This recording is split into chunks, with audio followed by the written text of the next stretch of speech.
आज की वीडियो में मैं आपको बताने जा रहा हूँ कि भगवान को भोग कब लगाना चाहिए और वो कब तक रखा रहना देना चाहिए।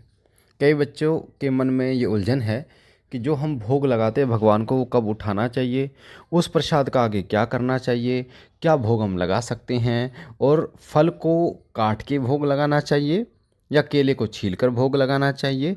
ये भोग से जुड़ी ही आज की वीडियो में जानकारी मैं दूंगा और यकीन मानना ये जानकारी आपने कहीं नहीं सुनी होगी। बहुत इंपॉर्टेंट बात बताने जा रहा हूँ। वीडियो को ध्यान से और लास्ट तक सुनोगे तो आपको भोग के विषय में सारी चीज़ें समझ में आ जाएगी और आप उसी तरीके से भोग लगाना शुरू करेंगे और आपका प्रसाद जो भोग आप लगा रहे हो वो स्वीकार होगा। सबसे पहले मैं आपको बता दूं, भोग जो भगवान को लगता है वो 3 तरीके से लगता है: जल, थल और अग्नि। जल यानी कि पानी में, थल यानी कि ज़मीन पर, और अग्नि का मतलब है आग में। ठीक है, तो तीन तीन जगह भगवान को भोग लगता है। ठीक है, तो अग्नि में जो हम भोग लगाते हैं वो अग्यारी पे लगाते हैं, कपूर पर लगाते हैं, और जल में लगाते हैं वो एक गिलास पानी में लगाते हैं, और थल में लगाते हैं तो हम मंदिर में जो कोई पात्र होता है, मिट्टी का पात्र हो गया या स्टील का पात्र हो गया या जो है तांबे का पात्र हो गया, पीतल का पात्र हो गया, उसके ऊपर मतलब आप भगवान को भोग देते हैं। कटोरी में एक आपने भोग रख दिया, इस तरीके से भोग दे देते हैं भगवान को। ठीक है, और अपने अपने हृदय में हम ले स्वीकार कर लेते हैं कि हाँ, प्रभु ने हमारा भोग जो है वो स्वीकार कर लिया। हमारे मन में ये भाव आता है कि हाँ, हमने जो भोग लगाया वो बाबा ने या भगवती ने स्वीकार कर लिया। तो सबसे पहले हम बात करते हैं कि भोग लगाने का समय क्या होना चाहिए। देखिए, सबसे पहले जब भी आप अपने घर में पूजा करते हैं तो सुबह और शाम भोग लगता है। सुबह नहीं, केवल सुबह और शाम भोग लगेगा जब भी आप पूजा करेंगे घर में। अब भोग रोज़ाना किस चीज़ का भोग लगाना चाहिए और एक विशेष दिन पर किस चीज़ का भोग लगाना चाहिए। तो रोज़ाना आप मिश्री का भोग लगा सकते हो, रोज़ाना आप गुड़ का भोग लगा सकते हो, रोज़ाना गुड़ में घी लगा के आप भोग लगा सकते हो, बताशे का भोग आप रोज़ाना लगा सकते हो। ठीक है, या अगर आपका सामर्थ्य तो आप मिठाई का भोग लगा सकते हो रोज़ाना। ठीक है, तो ये हो गया सुबह और शाम भोग लगाने वाली जो मैंने बात बता दी।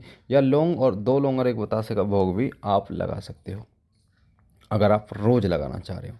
अब बात करते हैं कि एक विशेष दिन पर किस चीज़ का भोग लगाना चाहिए। अब मैं एक उदाहरण लेता हूँ, जैसे हनुमान जी का उदाहरण लेते हैं या माँ काली का उदाहरण लेते हैं। अगर आप शनिवार और मंगल हनुमान जी और माँ काली की सेवा करते हो तो शनिवार और मंगल आप पान के पत्ते पर आप भोग दीजिए। पान के पत्ते पर हनुमान जी को भोग दे रहे हो तो हनुमान जी का सिंदूर और देसी घी या फिर तिल का तेल मिला के उस पान के पत्ते पर हम लिख लीजिए। हनुमान जी का बीज मंत्र है हम। और 2 लौंग, 2 इलायची और 2 बतासे का भोग हनुमान जी को कपूर डाल के और आप जला दीजिए उनके सामने। ठीक है, वो भोग स्वीकार करवा दीजिए कि प्रभु इस भोग को स्वीकार कीजिए।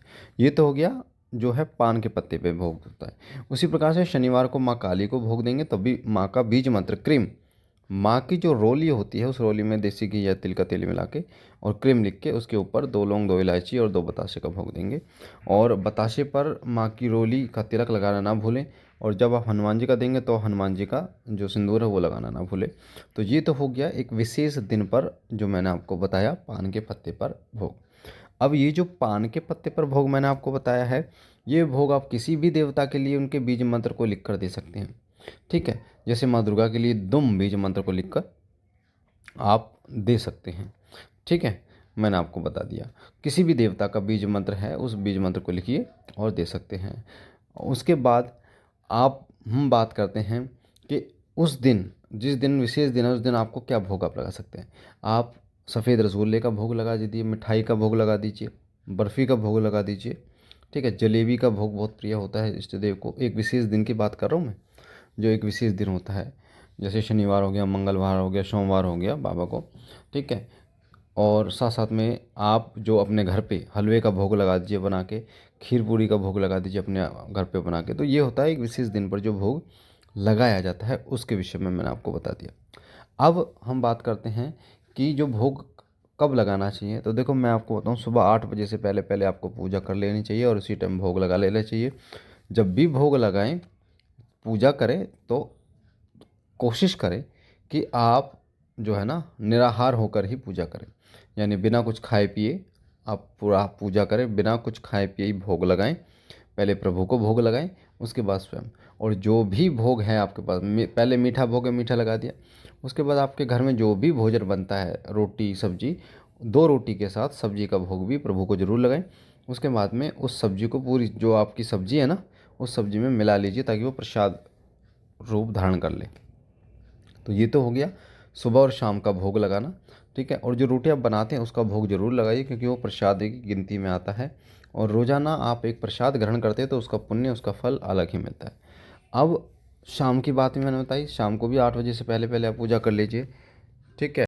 जब भी आप भोग लगाते हैं, जैसे आपने सुबह भोग लगाया, तो उस भोग को, जैसे मिश्री का भोग लगाया आपने या फल का भोग लगाया आपने, तो सुबह भोग लगाया हुआ, फिर उस शाम को जब आप पूजा करेंगे ना, तो शाम को पूजा करने से पहले आप जब बर्तनों को साफ़ करेंगे, अपने पूजा के बर्तनों को साफ़ करेंगे, तो जो भोग लगाया था सुबह उसको आप हटा लीजिए। और फिर नया भोग जब लगाएंगे तो जो हटाया भोग है उसको आप बांट दीजिए। ऐसे ही शाम को जो भोग लगाएंगे आप, सुबह उस भोग को हटाकर बांट दीजिए, फिर नया भोग लगा दीजिए। तो ऐसे जो है आपको भोग बदलना है, यानी सुबह जो भोग रखेंगे शाम को बांटना है, शाम को जो भोग रखेंगे सुबह बांटना है। इस तरीके से आप भोग लगाना है। अब हम बात करते हैं जैसे फलों का जो भोग लगाते हैं, कई लोग जो है वो ऐसे रख देते हैं या छील के लगाना चाहिए।